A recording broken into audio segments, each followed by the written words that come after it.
All right, welcome back. Now, let's turn our attention to something else. I think I'm actually tired of this issue of defection.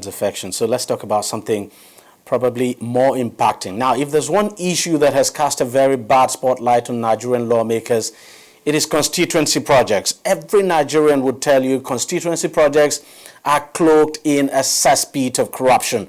It's been the source of friction between the executive and the National Assembly for quite a long time, and it's always at the heart of budget padding.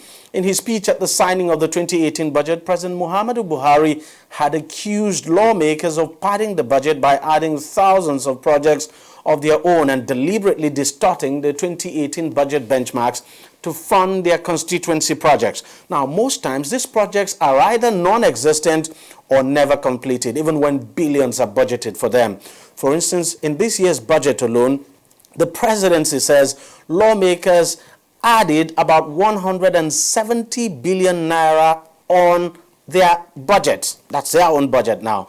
That's the budget for constituency project, which is in addition to the sum of 100 billion naira already provided for in the budget, making a total of 270 billion naira for constituency projects alone. It is not the first time these projects will be causing controversy.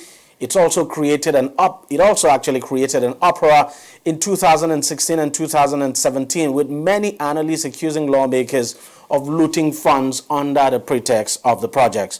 Well, the days of corruption in constituency projects may now be coming to an end.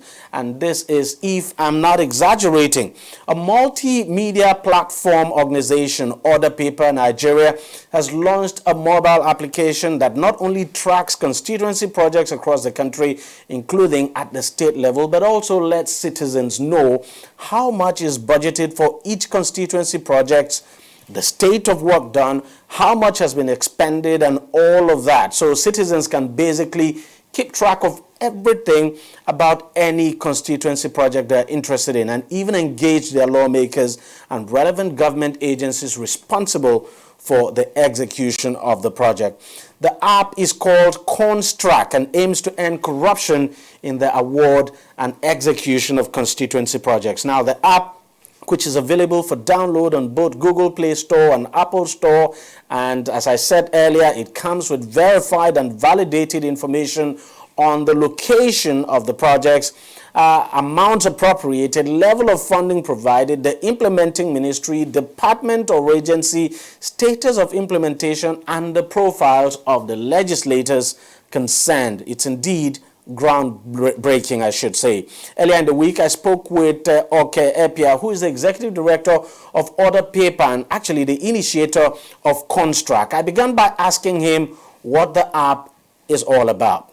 Constituency projects and corruption, they are like a twin issue. The narrative out there is that constituency projects are a conduit for lawmakers to siphon funds, public funds, into their pockets.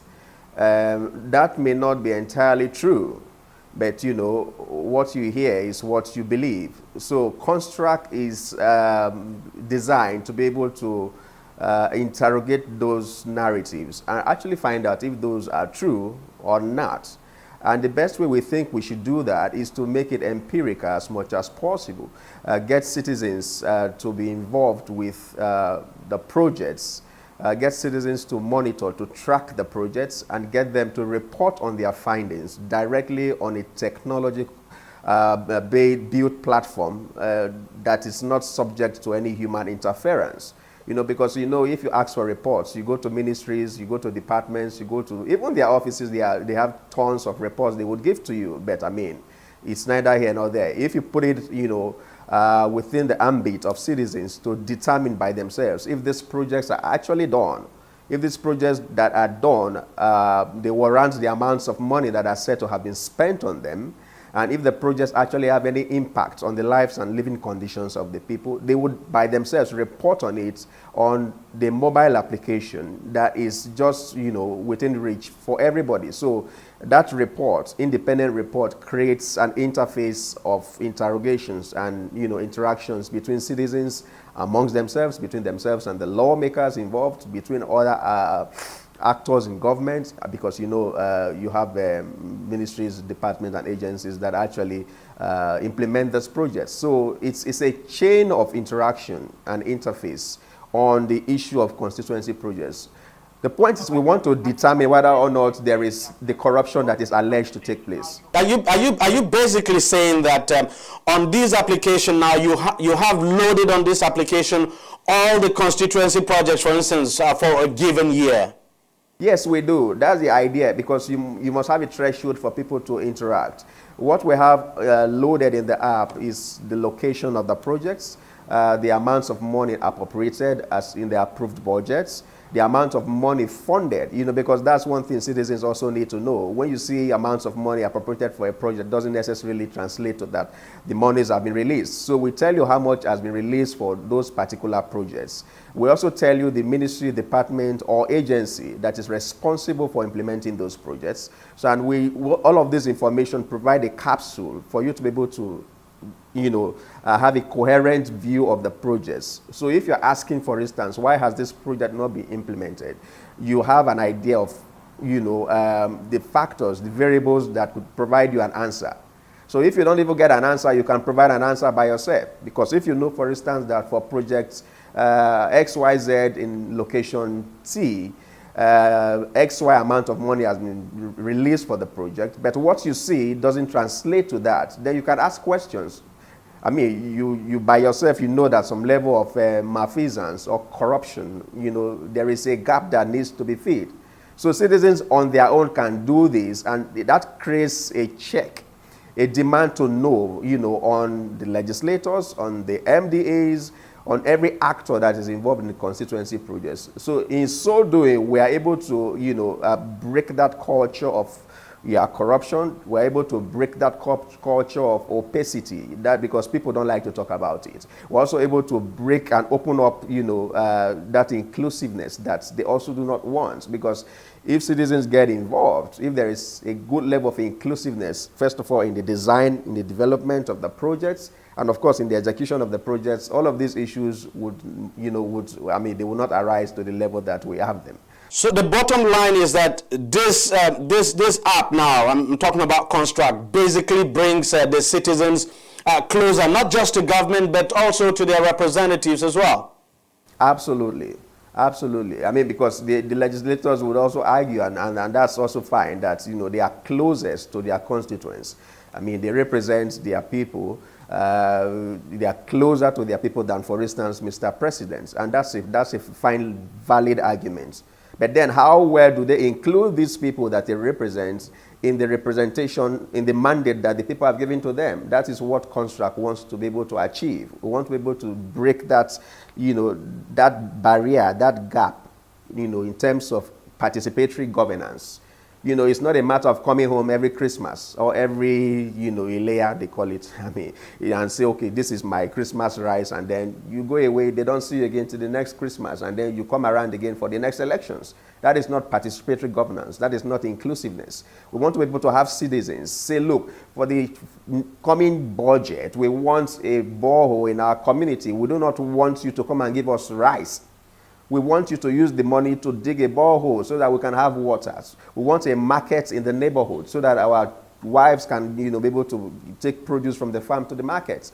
So that sense of inclusiveness is a very vital aspect that the Construct app would be able to trigger with time. Have the lawmakers themselves actually warmed up to this idea and the app? Well, I mean, that's going to take some time. But what I can tell you is that we got to this stage through a process of multi-stakeholder consultations, including with legislators themselves.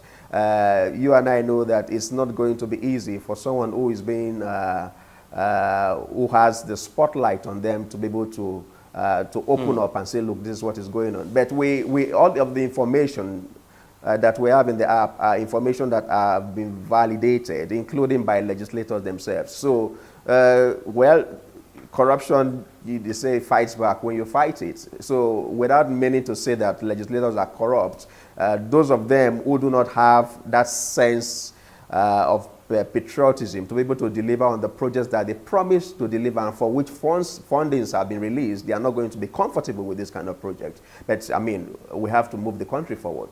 We have to get citizens to feel the benefits of democracy. And so with time, okay. I mean, they will have no choice but to warm up to the project. But what about the citizens themselves? Are people actually downloading this app? Are they beginning to use it? Absolutely, there's a greater sense of let me use the word urgency among citizens. To want to be able to use tools like this to interrogate those in government and authority, and so the appetite that citizens have in wanting to find out what happens to their commonwealth, how public funding is spent, is what this project is also leveraging on. In the last couple of days, we have had a tremendous amount of download because we have also wrapped up the publicity and awareness of the Construct app on social media. And, you know, the awareness and enlightenment is in phases. Like this one we are having is one of those avenues of raising the bar of awareness. So the more citizens get to be aware, the more they are downloading and engaging straight up. There are certain conversations we are seeing on social media already. We know that citizens are in a hurry to want to know what's going on with their funding for constituency projects. I must commit to this, that our organization is going to do everything possible to support this initiative, because anything that fights corruption is what we're very much in support of. But are you getting the cooperation of the various MDAs? Because whether we like it or not, you would need their buy-in, you would need their cooperation to be able to extract some of the information you would need from them. Yeah, incidentally, we have had more cooperation, I dare say, from MDAs than even from lawmakers themselves. We have had, like I mentioned to you earlier, several multi-stakeholder roundtables, including with MDAs. For instance, we have the Office of the Secretary to the Government of the Federation that coordinates, constituency projects for members of the National Assembly. And we have meetings, we've had interfaces, and there is also that sense of okay, we need to do this together. We are interested in working with you together. That is, we are beginning to see from MDAs. And I know that is why I said to you, we are optimistic that sooner than later, whether legislators like it or not, they would have to warm up to it. And I must make this point very quickly. There are legislators who do fine work. There are those who actually comply and deliver on their constituency projects in a very commendable manner. Such legislators will find this, a very veritable platform to tell their success stories and to also be able to announce themselves. And elections are just around the corner. So this is also a tool for those who want to retain their seats in the national and state assemblies, and those who want to replace them to, okay, look, let's talk. This is the dashboard. These are the projects. What have you done? What have you not done? Where is the money? Where are the projects? So that is the way it is coming up. And again, it is a citizen-driven activity. This is not about other people. This is not about targeting anybody. It is not about trying to make anyone feel uncomfortable. We are seeing that citizens have an appetite to want to know what is happening to their funds, to their resources. And so the Construct mobile app is just the platform that we need at this point in time in our democracy to interrogate empirically and scientifically the controversies around constituency projects. Well, what a groundbreaking app, if you ask me. Let's just see how it works, and let's hope it gets the buy-in of everyone, and that the lawmakers and the government agencies actually cooperate. Well, that's it on the program. If you want to watch it again, it's simple. Just go to our website, tv360nigeria.com. You'll find this program and lots more there. You can also subscribe to our YouTube channel. It's youtube.com/TV360Nigeria. Do subscribe now to get more videos and latest updates of things happening around the country and beyond. You can join us on Google Plus as well. It's at TV360Nigeria. Or like us on Facebook. The address is facebook.com/TV360 online. You can also follow us on Twitter. Our handle is at TV360 Nigeria. Thank you very much for watching. We'll see you again next week, and let's wait and see what happens as far as defection goes, because we certainly have not seen the last. So we wait for more dramas, well, maybe next week or the coming weeks and months.